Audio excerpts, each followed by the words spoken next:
In 1957, Gary, Indiana had one of the highest church attendance rates of any city its size in the Midwest, a downtown busier than the state capital an hour to the south, and a steel mill so enormous that United States Steel simply called it the Works, as though there were no other mill worth naming. 50 years earlier, this exact stretch of Lake Michigan shoreline had no name at all. No streets, no docks, no people. Just sand dunes, scrub oak, and a marsh so useless that local farmers had never bothered to clear it. Today, entire blocks of that once crowded downtown stand empty behind plywood. Its grandest building, a 9-story Gothic cathedral that cost the equivalent of roughly $8 million of today's dollars to build, has no roof, no windows, and no congregation. Just pigeons, rainwater, and film crews. The city has lost more of its population, in percentage terms, than almost anywhere else in the United States. This is the story of a place nobody settled. It was ordered into existence on a single corporation's letterhead in the fall of 1906. The corporation was United States Steel, and the man whose name it stamped onto the empty dunes was Elbert Henry Gary, a lawyer who had never smelted an ounce of iron in his life, but who chaired the largest corporation on earth. By 1905, U.S. Steel's operations around Pittsburgh and Chicago were landlocked, aging, and hemmed in by neighborhoods that had grown up faster than the company could expand. The solution the board settled on was audacious, even by the standards of an age that specialized in audacity. Instead of expanding an existing city, they would build an entirely new one, from nothing, on a patch of southern Lake Michigan shoreline 25 miles from Chicago that had no rail lines, no freshwater infrastructure, and no reason for anyone to live there except the reason U.S. Steel was about to manufacture. The site had exactly what the company needed and nothing else. Deep water access for ore boats coming down from the Mesabi Range in Minnesota, cutting out the more circuitous rail routes that had constrained the Pittsburgh mills for decades. Flat, cheap, empty land. For a mill bigger than any that had ever been built, land nobody had bothered to develop precisely because it was unfarmable sand, rather than rich Midwestern topsoil. And enough distance from an existing municipal government, 25 miles clear of Chicago's own political machine, that U.S. Steel could design the city itself, rather than negotiate zoning and taxation with officials who owed the company nothing. Construction began in 1906. Before a single blast furnace went up, engineers had to solve the basic problem that the ground itself was mostly sand. Crews moved an estimated 11 million cubic feet of it, regrading dunes, filling marsh, and carving out a harbor and a network of slips along the lakefront to receive the ore boats. The company laid out streets on a grid before there were buildings to put on them, running the numbered avenues east to west and naming the north to south streets after American presidents, a plan drawn up on paper in a Chicago office before a single family had a reason to move there.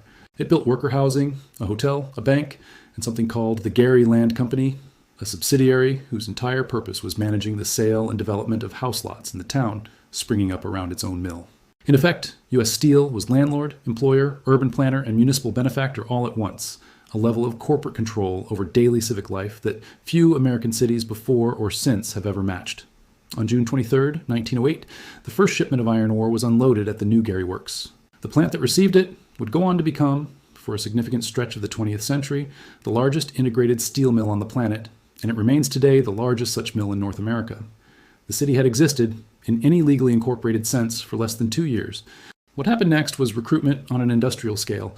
U.S. Steel needed thousands of laborers willing to work brutal shifts in one of the most physically dangerous industries in American life, and it found them by casting a net across 2 continents. Agents recruited heavily from Eastern Europe, Poland, Serbia, Croatia, Slovakia, Hungary, drawing men who arrived speaking little or no English and were sorted by ethnicity into distinct neighborhoods almost as deliberately as the mill itself had been engineered. Company agents also recruited black workers from the American South, part of the earliest wave of what would become the Great Migration, offering wages that dwarfed anything sharecropping in Alabama or Mississippi could provide. By the 1920 census, nearly 30% of Gary's population was classified as foreign-born, and another roughly 30% were native-born Americans, with at least one immigrant parent, meaning close to 2 out of every 3 residents of this brand new city had either crossed an ocean themselves or were raised by someone who had. The city counted 55,378 residents that year, a number that had not existed at all 14 years earlier. It was, by any measure, one of the fastest large-scale creations of a city in American history, and it happened entirely because a corporation had decided it needed somewhere to put its machines. That speed came with a cost that revealed itself almost immediately. The steel industry nationwide erupted in September 1919 in what became known as the Great Steel Strike, as more than 350,000 workers across the country walked out demanding an 8-hour day, union recognition, and an end to 12-hour shifts that had barely changed since the plants first opened. Gary, barely 13 years old as a municipality, became one of the strike's most volatile flashpoints. On October 4th, 1919, a riot broke out on Broadway, the city's main north-to-south thoroughfare, as striking steelworkers clashed with strikebreakers the company had imported from outside the region. The violence escalated fast enough that Indiana's governor, James P. Goodrich, declared martial law within 3 days. More than 4,000 federal troops, under the command of Major General Leonard Wood, marched into a city that had existed for barely a decade to restore order in the streets outside a mill that had only just finished being built. Nationally, the Great Steel Strike ended in failure for the workers who had walked out, and its collapse set back organized labor's push for an 8-hour standard workday across heavy industry by well over a decade, a defeat that steelworkers up and down the Great Lakes would not fully reverse until the New Deal era finally forced U.S. Steel and its rivals to recognize collective bargaining outright. The strike collapsed by January 1920, its demands unmet for another generation, but the episode left an early and permanent mark. Gary was a company town in the most literal sense, and when the company's interests and its workers' interests diverged, it was federal troops, not city government, that decided the outcome.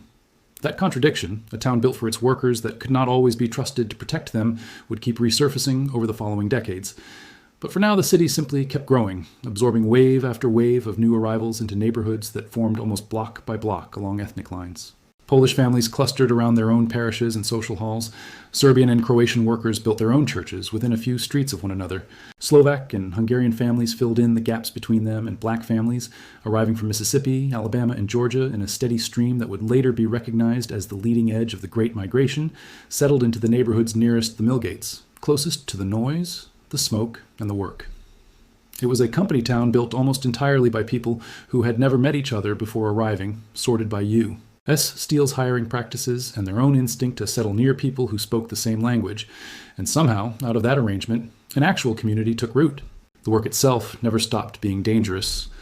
Blast furnace crews labored 12-hour shifts in temperatures that could exceed 100 degrees near the furnace mouths, handling molten iron and superheated slag with equipment that, in the plant's early decades, offered workers only the most basic protection against burns, crushing injuries, and the toxic gases that drifted through the coke ovens. Men lost fingers, hands, and sometimes their lives feeding a mill that never paused to mourn them. And it was precisely those conditions, the 12-hour shifts and the routine injuries, that had driven so many of the same workers into the picket lines during the 1919 strike in the first place. And yet the wages, brutal as the work was, still represented something close to a miracle for the immigrants and black migrants who took the jobs. A mill job in Gary could buy a modest house, send children to newly integrated public schools, and support a level of stability that sharecropping in the Deep South, or subsistence farming in rural Poland, simply could not offer. For 2 full generations, the mill's danger and the mill's opportunity were 2 sides of the same transaction, and most families who made it decided the trade was worth making. The 1920s, for all that turbulence, were also when Gary began building the monuments that would define its skyline for the rest of the century.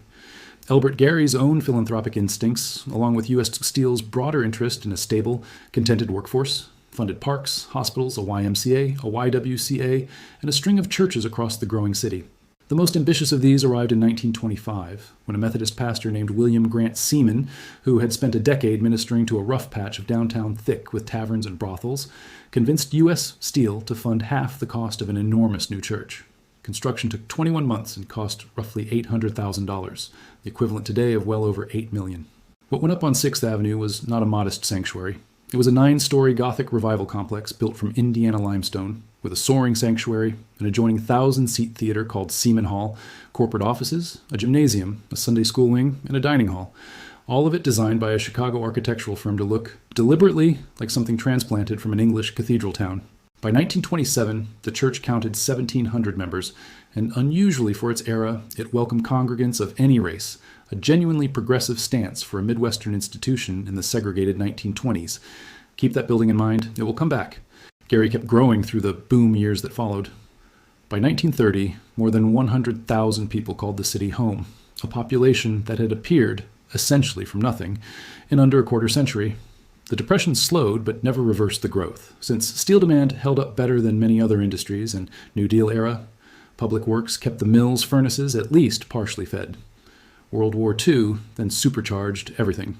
Gary Works ran around the clock producing steel for tanks, ships, and ordnance, and the wartime labor shortage pulled even more workers, especially black workers from the South, into a mill that could not run its furnaces without them.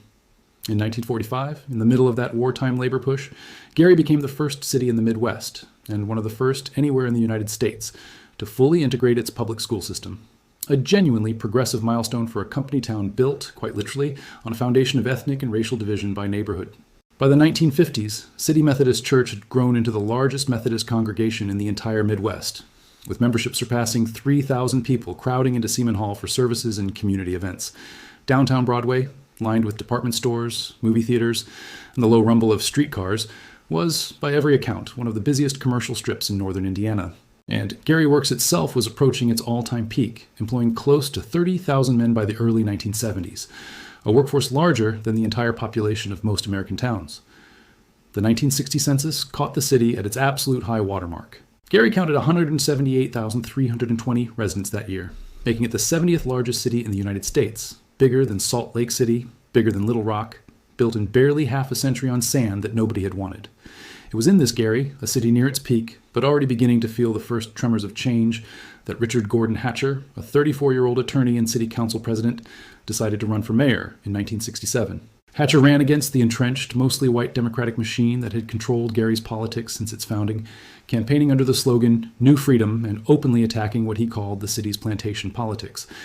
Days before the election, federal investigators uncovered a scheme to purge black voters from the rolls, prompting the FBI and National Guard to intervene to protect the vote. When the ballots were counted, Hatcher won by fewer than 2,000 votes, becoming, alongside Carl Stokes of Cleveland, elected the same year, one of the first two black mayors of a major American city. At his inauguration in January 1968, Hatcher told the crowd, "Gary is a rising sun." 4 years later, in March 1972, Hatcher would help bring the first national black political convention to Gary, drawing thousands of delegates, elected officials, and civil rights leaders from across the country to a city that, whatever its problems, still carried enough national weight to host a gathering of that scale. For a few days in 1972, Gary was, once again, a place the rest of the country was watching. Within months of Hatcher's inauguration, though, the country would learn just how fragile that sunrise was. Picture Broadway on a winter evening in 1960, the exact year of the city's peak census count. The sidewalks are crowded 3 deep, with shift workers heading toward or away from the mill, their coats still carrying the metallic smell of the furnaces behind them. Streetcars and buses run every few minutes, ferrying the next shift toward the gates. Department store windows glow along several blocks of storefronts, their displays timed to catch the eyes of men and women with steady paychecks and somewhere to spend them. Movie marquees light up the evening crowd. The bells of City Methodist Church, still nearly a decade from its own high watermark of membership, ring out over 6th Avenue, competing with the low industrial hum that never fully stops anywhere in the city. Down at the lakefront, the blast furnaces of Gary Works throw an orange light against the night sky that can be seen for miles out over the water. A man-made sunset that never actually sets, because the mill runs every hour of every day of the year. Polish grocers, Serbian social clubs, black-owned barbershops and beauty parlors, Croatian bakeries, Slovak taverns, all crowded into neighborhoods carved out of dunes that, 2 generations earlier, had not held a single permanent structure. It is a strange, improbable, thoroughly manufactured kind of prosperity, built by corporate decree rather than organic growth, and in 1960, nobody standing on that sidewalk had any particular reason to think it would not simply continue. It did not continue. On April 4th, 1968, just 3 months into Hatcher's mayoralty, Martin Luther King Jr. was assassinated in Memphis, and cities across the country erupted in grief and rage. Gary was no exception. Riots broke out that July, and Indiana's governor deployed 3,000 National Guard troops to help local police restore order, imposing curfews and bans on gasoline and liquor sales to calm a city that Hatcher had been elected, in part, to heal. Hatcher's administration largely avoided the deadliest unrest that scarred other cities that summer, but the underlying economic ground was already shifting beneath his feet in ways no mayor could have controlled. Through the late 1960s and into the 1970s, the American steel industry began losing ground to rebuilt, technologically superior mills in Japan, and later, cheaper production out of other emerging steel-producing nations. American plants like Gary Works, whose basic layout dated back to 1908, found themselves competing against continuous casting technology and multi-tap hole furnaces that could produce 4 times the output per shift. The mill that had once needed 30,000 men to run at capacity began needing fewer and fewer of them, not because it was producing less steel, but because it no longer needed as many hands to produce the steel it did make. The employment numbers tell the story with brutal clarity. Gary Works employed over 30,000 people in the early 1970s. By 1990, that number had fallen to 6,000. By August of 2015, it stood at roughly 5,100. By 2023, it had fallen to just 2,246. Each of those numbers represented not an abstraction, but thousands of individual households losing the wage that had, for 2 generations, been the surest path into the American middle class for immigrant and black families alike. Hatcher, who had inherited a city with a 15% poverty rate in 1968, left office in 1987 with poverty at 25% and unemployment above 20%. Outcomes he and his supporters attributed, with considerable justification, to disinvestment and capital flight that no city government, however well run, could reverse on its own. Hatcher himself went on to a long national career after leaving Gary's City Hall, chairing Jesse Jackson's presidential campaigns in 1984 and 1988, and teaching law and urban policy at universities from Harvard to Cambridge, a trajectory that took him further from Gary, even as his name remained permanently bound to the 20 years he spent trying to save it. He died in 2019 at 86, having outlived the steel economy he had once been elected to manage by roughly half a century. Population followed the same trajectory. By 1980, Gary had fallen to roughly 152,000 residents. By 1990, it was down to around 117,000. By the 2000 census, it had slipped to 126, the last time the city would count 6 figures. By 2010, it had fallen to just over 80,000. By the 2020 census, Gary counted 69,93 residents, the lowest figure recorded in the city since 1920, 100 years of growth entirely erased. The city had shrunk by 61% since its 1960 peak. City government did not sit still while this happened. Hatcher's administration poured resources into an expansion of the municipal airport to handle commercial traffic, a new Holiday Inn hotel downtown, and the Genesis Convention Center, a modern civic hall meant to give Gary a reason to draw outside visitors and business back into a downtown that was steadily emptying out around it. None of it reversed the underlying math. A convention center and a chain hotel could not replace 30,000 steel jobs, and by the time the projects opened, the population and the tax base needed to sustain them had already begun their long retreat toward the suburbs and the Sun Belt, following the same pattern playing out in Rust Belt cities from Youngstown to Buffalo. The Genesis Convention Center still stands today, hosting the occasional event in a downtown that has otherwise emptied out around it, a monument to an era of civic optimism that arrived a few years too late to change the city's trajectory. City Methodist Church shrank right alongside it, and the timing tells its own story. As Gary's white middle class fled the city through the 1960s and 1970s, and as crime rates climbed in the increasingly hollowed-out downtown, the predominantly white congregation that had once numbered 3,000 collapsed to just 320 members by 1973, most of them elderly, only a third of whom regularly attended. The building's sheer scale, a 9-story complex built for a congregation that no longer existed, made maintenance costs impossible to sustain on dwindling offerings. After failed attempts to sell the property to another congregation, church leadership closed City Methodist Church for good on October 5, 1975, exactly 50 years after ground was first broken. The building, remember, that had been meant to anchor Gary's soul for a century, lasted exactly half of one. Indiana University continued to use part of the adjoining Seaman Hall for a time, but the sanctuary itself sat empty, scavenged by thieves, and slowly open to the weather. In October 1997, a fire that broke out in an abandoned department store several blocks away spread across a stretch of downtown Gary already gutted by decades of vacancy, and the flames reached City Methodist Church, collapsing much of what remained of its roof. A further section of the sanctuary's ceiling caved in during 2011. Today, the ruin stands open to the sky, its Gothic arches and stone tracery still recognizable, hauntingly, as what it once was. Film crews have used it as a backdrop for a horror movie remake and for a science fiction blockbuster. Its collapse now more famous on screen than its congregation ever was in the pews. Somewhere inside, on one of the crumbling walls, someone spray-painted 3 words: MJ's home, the MJ. In question is Michael Jackson, whose family lived a short walk from that church in a small 2-bedroom house on Jackson Street from 1950 until 1968, the same window of years in which Gary's fortunes crested and began their long fall. Michael Jackson was born in that house in 1958, one of 9 children in a family that turned the cramped reality of a declining steel town into the most famous musical act on earth, first as the Jackson 5, and later as a solo career that made him, for a time, the biggest star in the world. The family left Gary as their fame grew, and the city they left behind never fully recovered the confidence it once had in its own permanence.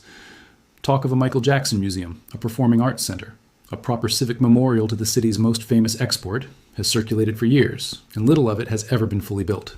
The house itself remains a modest pilgrimage site, fans still visiting on the anniversary of his birth and his death, standing in front of a small home in a city that, for all its ambition, could not hold on to the family that made it famous. By the 1990s, the same forces that hollowed out the mill and the church had reshaped Gary's national reputation entirely. For a stretch of years across that decade, federal crime statistics repeatedly placed Gary among the highest murder rates per capita of any city in the United States, a grim distinction that replaced the city's old nickname, the Magic City, with a considerably darker one, the murder capital of America, a label that outlived any single crime wave and calcified into the way outsiders talked about the place for a generation. Local news anchors in Chicago, just a half-hour drive away, ran segments on Gary's homicide rate as a kind of cautionary tale, a preview of what happens when a one-industry town loses its one industry, and real estate agents across the region reportedly steered buyers away from Gary addresses without ever having to say why out loud. Roughly a third of the city's housing stock sat vacant or abandoned, according to the city's own redevelopment estimates, block after block of homes and storefronts left to collapse in on themselves, victims not of a single catastrophe, but of a slow, compounding withdrawal of capital, population, and hope that had been building since the day the first steel jobs started disappearing. 21 public schools closed their doors across the following decades, as the student population that once filled them simply moved away. Most of the buildings left unused, a handful repurposed.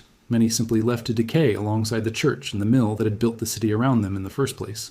Horace Mann, once one of the city's largest school buildings, now sits as one more hollowed-out shell on the urban explorer circuit that has quietly grown up around Gary's ruins. Its hallways and gymnasium photographed by the same visitors drawn to the wreckage of City Methodist Church a few miles away. The racial makeup of the city had shifted just as dramatically as its population size. White flight, accelerating through the 1960s and 1970s exactly as it did in Buffalo, Cleveland, and Detroit, left Gary's black population as a growing majority of a shrinking whole. Between 1970 and 2010, Gary held the highest black population percentage of any major city in the entire United States, a distinction that reflected both the depth of the white exodus and the fact that black families, many of them descendants of the very migrants Gary Works had recruited from the South in the 1910s and 1920s, largely had nowhere else to go or chose to stay and fight for a city their families had spent 2 generations building. Today, roughly 3 out of every 4 residents of Gary are black, in a city whose founding population, barely a century earlier, had been recruited overwhelmingly from Eastern Europe. Gary today counts roughly 67,000 residents, a population that continues to shrink by a percentage point or 2 each year, with a poverty rate still around a third of the city and a median household income well below the national average. Successive mayors, from Hatcher's era through the present administration of Eddie Melton, a former steelworker's son elected in the 2020s, have talked openly about the need to diversify an economy that has spent more than a century defined by a single employer, pointing to logistics, technology, and the city's underused lakefront and dune land near the Indiana Dunes National Park as the industries and assets Gary has barely begun to develop. But the story is not entirely one of unbroken decline. In 2023, Gary Works employed just 2,246 people, the smallest workforce in its history, and United States Steel itself became the subject of a fierce, year-long national drama over whether it would be sold to the Japanese conglomerate Nippon Steel at all. The fight over that sale dragged on for more than 18 months and became entangled in presidential politics in a way few corporate mergers ever do. President Biden blocked the $15 billion acquisition on his way out of office in January 2025, citing national security concerns after a review by the federal government's Foreign Investment Committee, a decision Nippon Steel and U.S. boss Steel publicly called a violation of due process. President Trump reversed course months later, ordering a fresh review and eventually embracing a deal Nippon Steel had, by then sweetened considerably, adding commitments to keep U.S. Steel's headquarters in Pittsburgh, staff its board and executive suite predominantly with Americans, and pledged no layoffs or plant closures as a direct result of the sale itself. By June 2025, the deal closed under a novel arrangement that gave the United States government what negotiators called a golden share, a standing veto over any future decision to close or sell key facilities like Gary Works. The United Steelworkers Union, whose contract with U.S. Steel expires in 2026, made clear it would be watching the new ownership closely, warning that if pensions, retiree health care, or job security were ever threatened, the union stood ready to respond with everything its membership could bring to bear. As part of the $11 billion in modernization spending Nippon Steel committed to across its newly acquired American plants, Gary Works alone is set to receive close to $1 billion in direct investment, including a $350 million rebuild of its largest blast furnace and roughly $200 million to modernize its hot strip mill, upgrades local officials say could keep the plant, and by extension, the city built entirely around it, running for another 2 decades. Small signs of a broader civic revival have surfaced too, from a beautification push in the city's Millard Beach neighborhood to grant funded plans, still years from completion, to finally stabilize the ruins of City Methodist Church into a public ruins garden rather than let it simply keep collapsing. Gary tried its own version of a comeback once before, opening 2 casinos along its lakeshore in the 1990s in hopes of manufacturing the kind of tourist economy that had saved struggling towns elsewhere. The plan barely got a chance to work. The Klein Avenue Bridge, the primary route connecting the casinos to the interstate and to visitors from Chicago, closed for repairs and stayed closed for 11 years, strangling the very traffic the casinos depended on, until a privately financed tolled replacement finally reopened the crossing in 2020, a full generation after the casinos first opened their doors. There is a statue of Elbert Gary standing in the city today, erected more than 3 decades after his death, a bronze tribute to the man whose name the city carries and whose corporation ordered it into being.